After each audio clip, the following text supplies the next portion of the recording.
Hi, I'm Nina Melendez, and welcome to LinkedIn News Live, a show about the world of work and our place in it. From Deere to Kellogg to Amazon, union activity surged during the pandemic. The unionization rate jumped in 2020, according to the Economic Policy Institute. It corrected itself last year, but activity continued, showing that a large share of workers value the idea of collective bargaining. Well, in this new COVID economy, do unions actually provide better solutions, or is there another way for workers to be more empowered? Joining us now for his take is Ricardo Torres. He is the president and CEO of Permanent Solutions Labor Consultants, a consultancy firm that advises companies on how to stay union-free. Before that, he spent 24 years in the ranks at the Teamsters and the United Steelworkers on the national level. He has a bachelor's in labor studies from Wayne State University and has often been a guest lecturer at the University of Michigan's Labor Studies program. Ricardo, welcome to the show.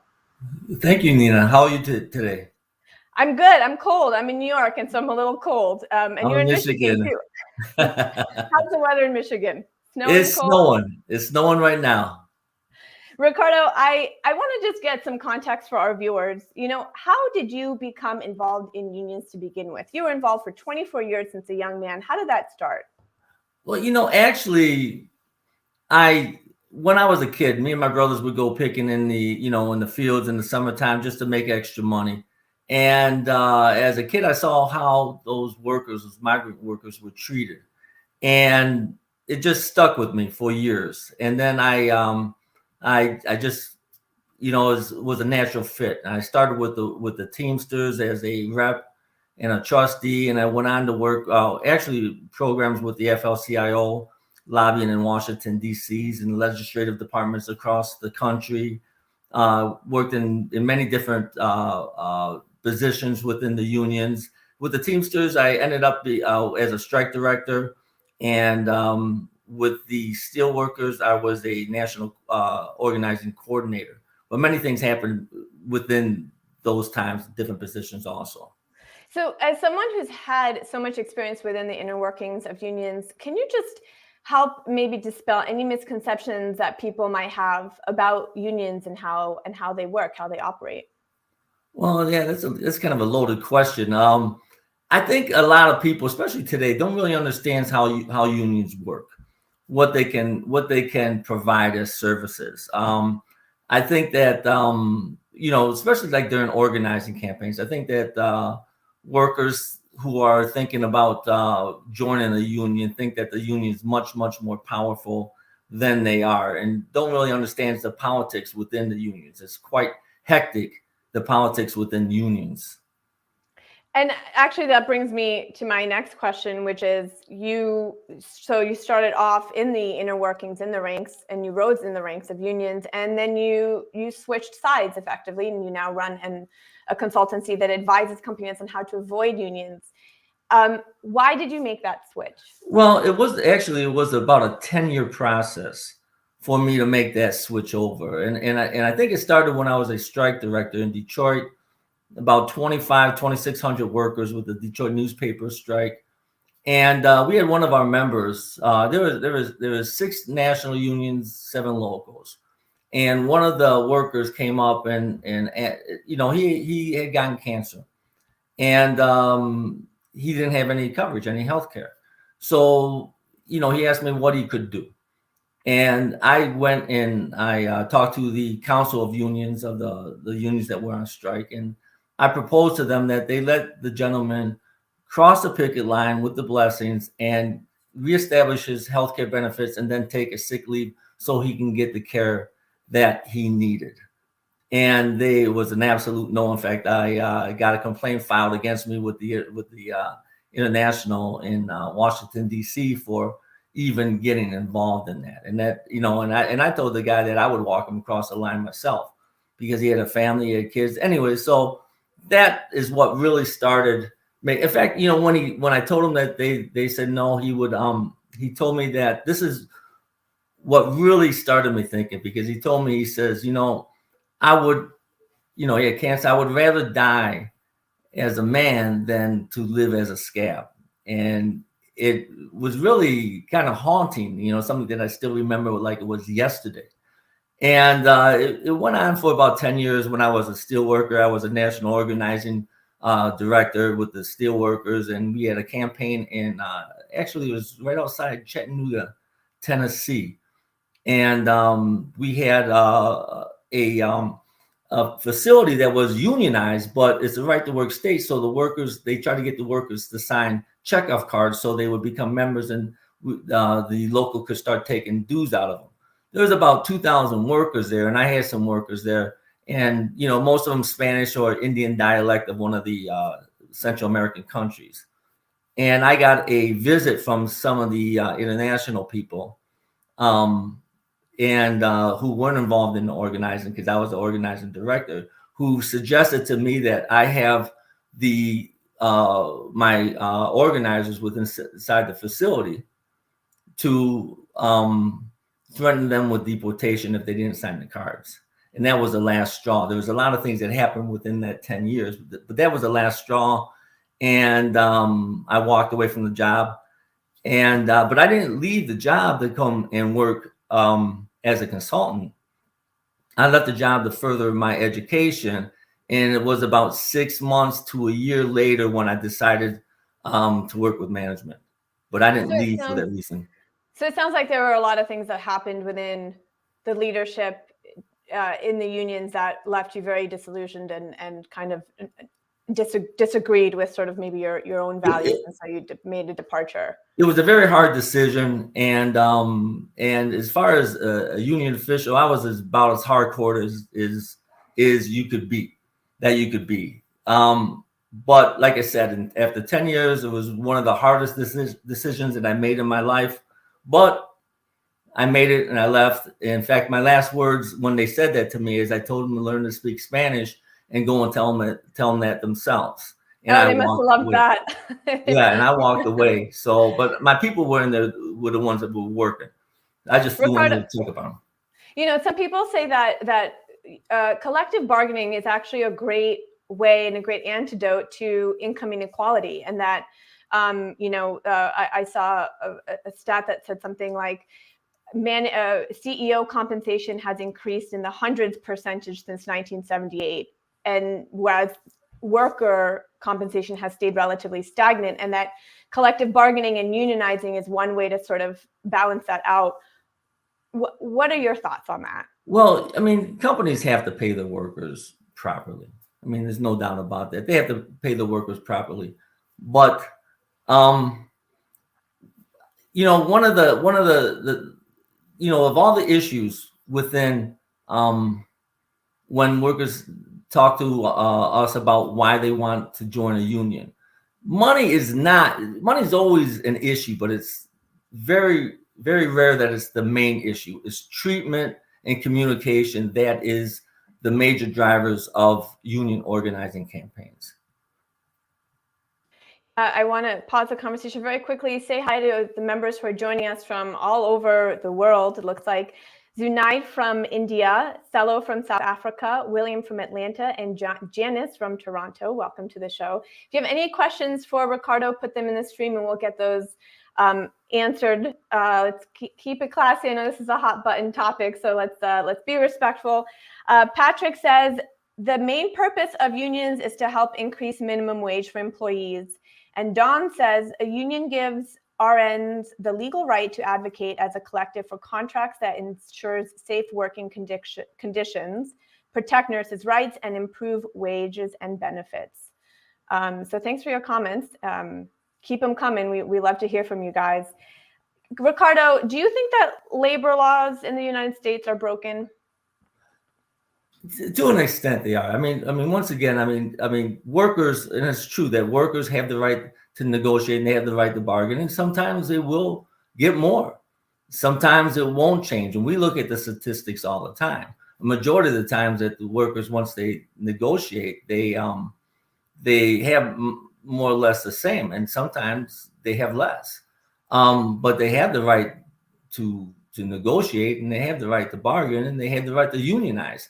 But but once again, looking at the statistics across the country, the times that they receive a lot more is very minimal.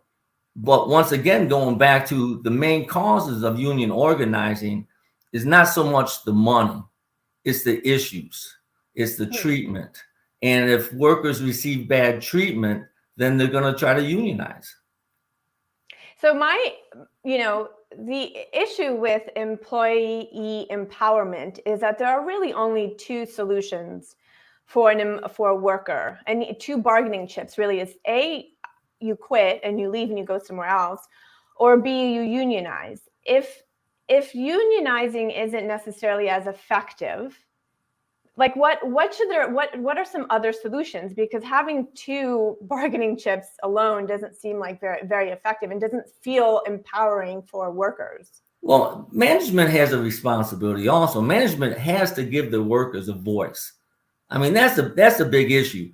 But think about it. If every time workers organized and they got more every time, and it was a guarantee, then you would have lines around the block of people who want to organize.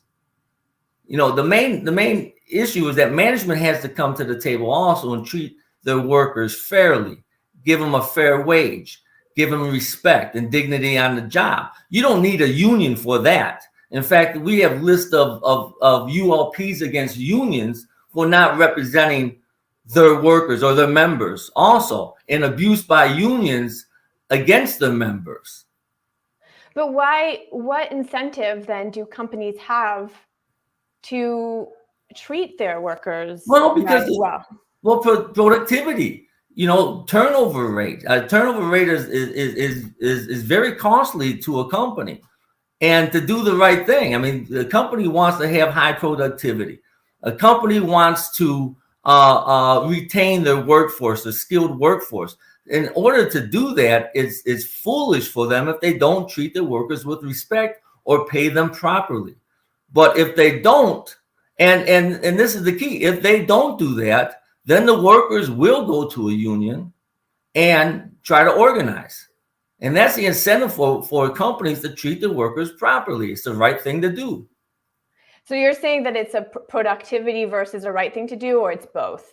It's both. It's both. Productivity, turnover rates, and it's the right thing to do. You treat your people properly, and that's a responsibility of management. So why do so many companies get it wrong? Why do so many companies fail to treat their workers right? You know what?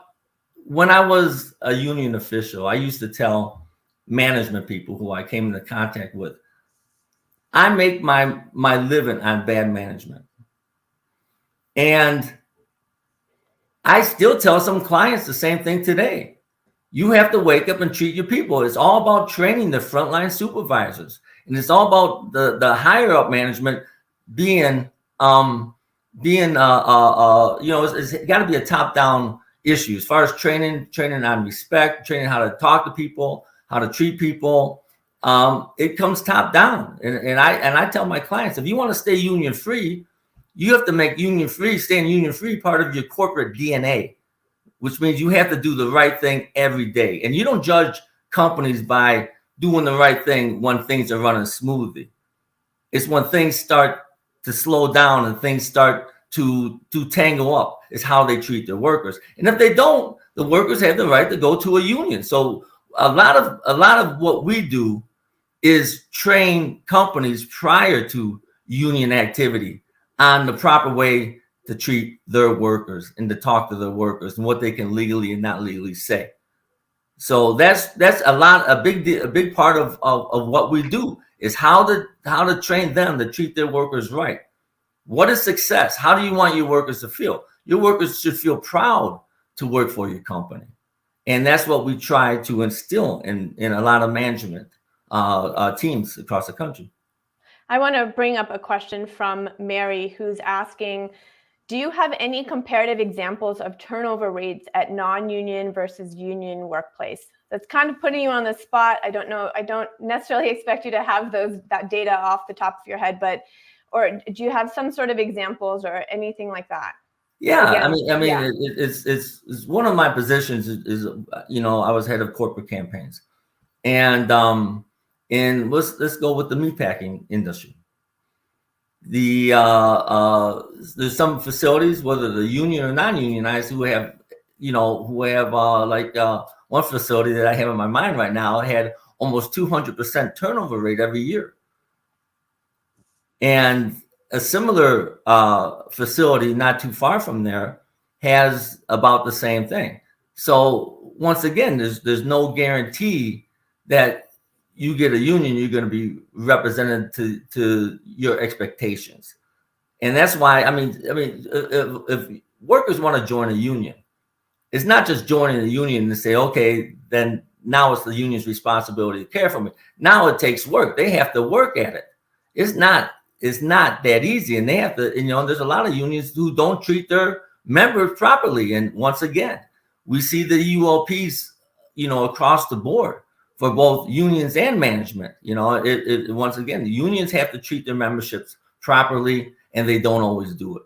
Management should treat their employees properly, but they don't always do it. And when they don't is when you have the issues. Ricardo, do you think striking is effective? Striking is always the last resort. When I was on the union side, and I put my cap on because I was a strike director, when the last strike I did with the Teamsters was the Detroit newspaper strike, about 2,600 people went on a strike once again with different unions. And the problem when we were in Washington, D.C., we said, don't strike, do everything you can not to strike, because what there was with the Newspaper Preservation Act, there was a joint operating agreement with the two daily newspapers. So there was no competition within the city. They had one company that ran both newspapers. And we told them, don't strike if you can possibly help it, because the two large corporations, could take the hit. And the strike went on before a contract was signed. And I don't want to get into all the legalities of it because it would take too much time. But by the time a contract was finally negotiated, and the workers had been permanently replaced, so they had new workers who came in. But by the time that the contract there was a new contract, it was almost 6 years later. So, and the workers who did go back had to wait until there was an opening from the workers who replaced them.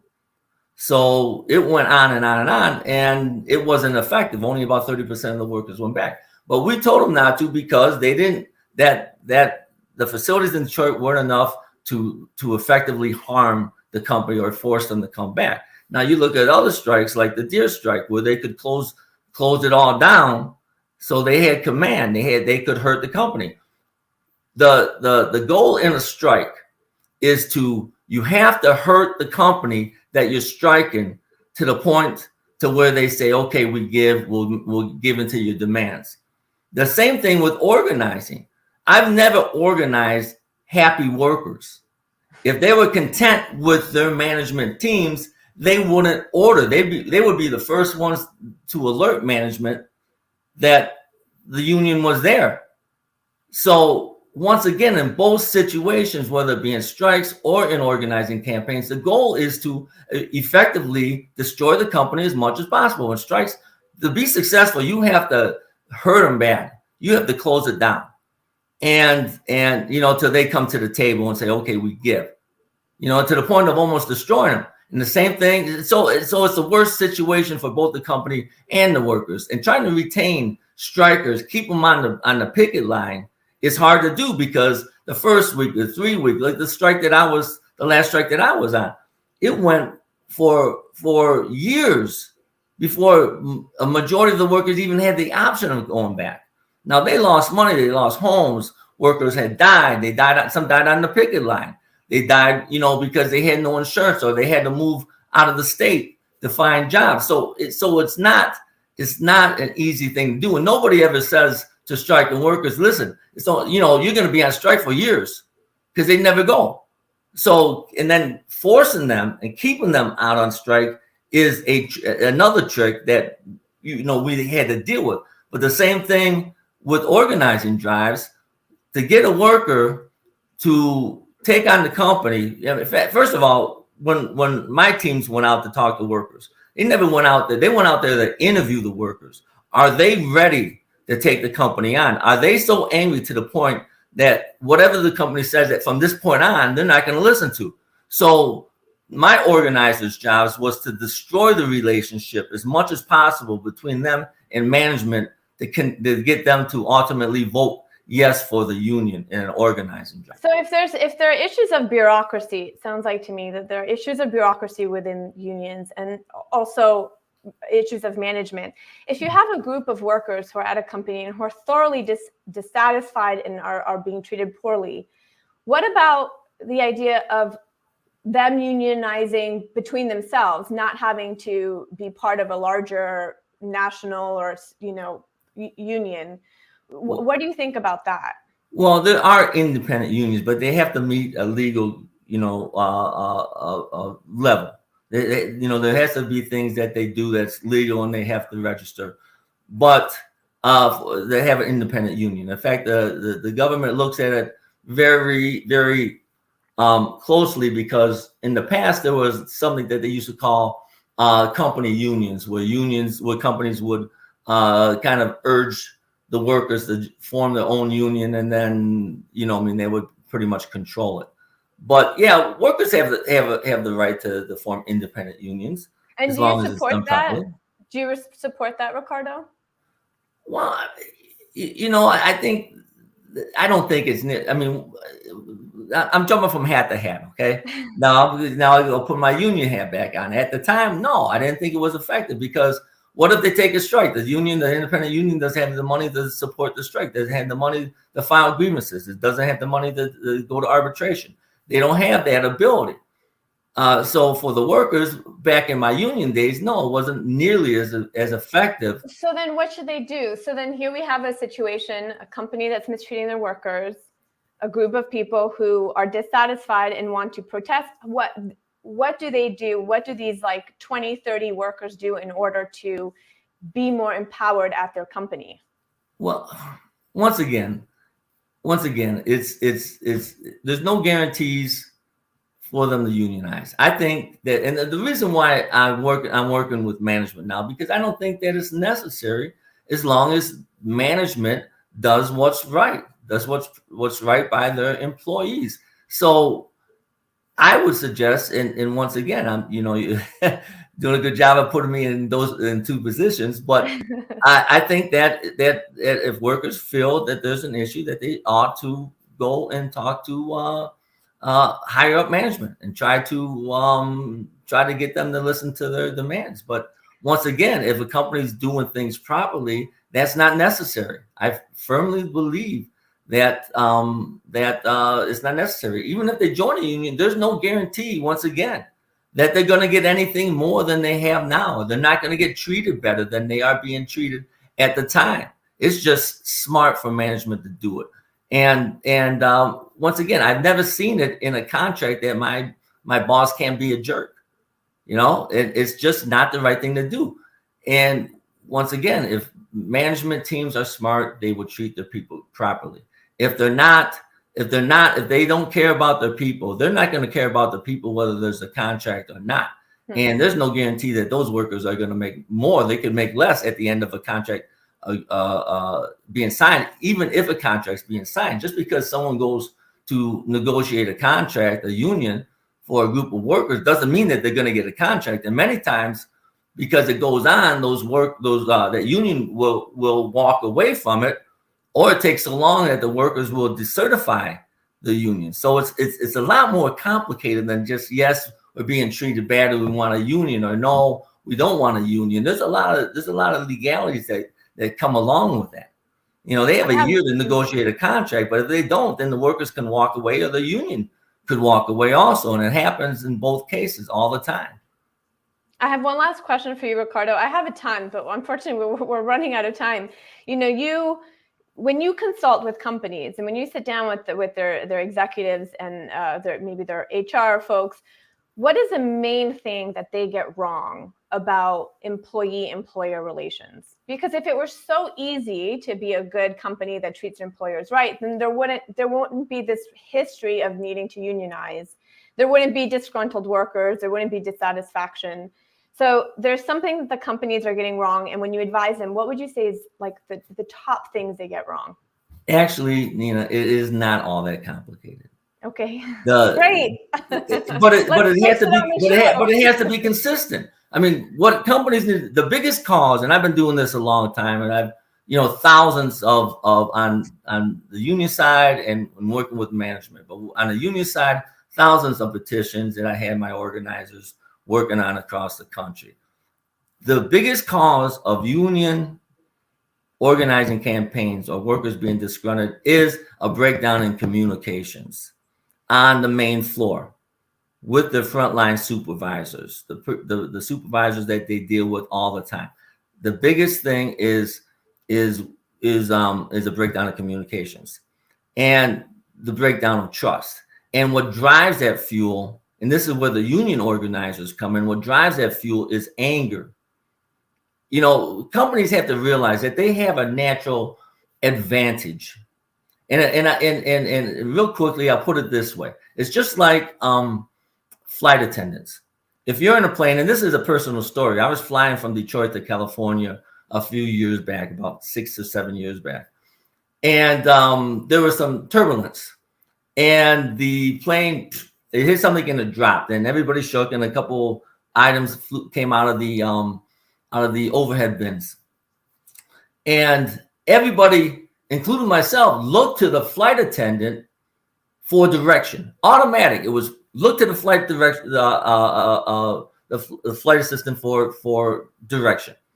Now that flight attendant was calm, professional, explained what was going on, and everybody calmed down, and we all made it to our destination.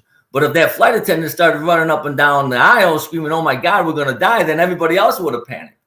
So I think the point of my story is that if frontline management take care, communicate, and are calm and professional with their workers, because the workers look to them automatically, instinctively. They look to them for leadership.